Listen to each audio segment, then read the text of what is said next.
राम राम भाई सब ने। एक छोटी सी स्टोरी है, पूरी सुनियो। माँ और बेटे की। एक माँ गई अदालत में और कहने लगी कि मेरे बेटे की मैं रिपोर्ट लिखण आई।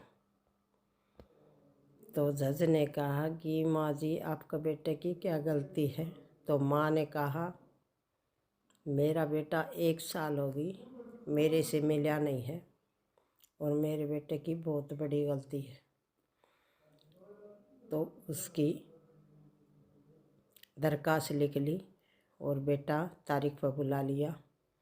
और जज ने कहा कि इस केस पे माँ जी आपका बेटे की मैं सज़ा भी करा सकता हूँ। तो माँ ने कहा नहीं, सज़ा नहीं करानी मेरे बेटे की, मेरे बेटे की कोई गलती नहीं है। तो जज ने कहा माँ जी गलती बताओ फिर आपके बेटे की।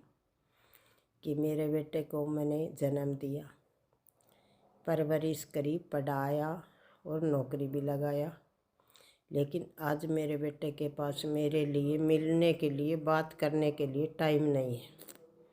मैं मेरे बेटे के दर्शन नहीं करूं तो मुझे भूख नहीं लगती और मैं खाती ज़रूर हूँ लेकिन मेरा पेट नहीं भरता। तो मेरा बेटा न मैं देखना चाहूँ। और कहने लगे ठीक है। तो बेटा आया और कहने लगा तेरी माँ भूखी रवे और प्यासी रवे, तू तेरी माँ को पैसे दे कुछ। तो बेटे ने कहा मेरी माँ के पास तो कोई कमी नहीं है पैसा की, मेरी माँ के पास सब कुछ है। तो माँ ने कहा मेरे पास सब कुछ है, मेरे पास बेटा नहीं है। मैं बेटे की आवाज़ सुनने तरसों सू।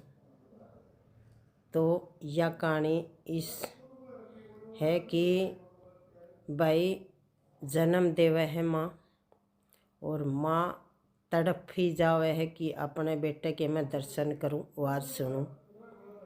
तो माँ बाप गलत दिखने लग जाए। तो अपने माँ बापा ने कोई गलत ना समझा करो, जो भी करे हैं अच्छे खातर करे हैं।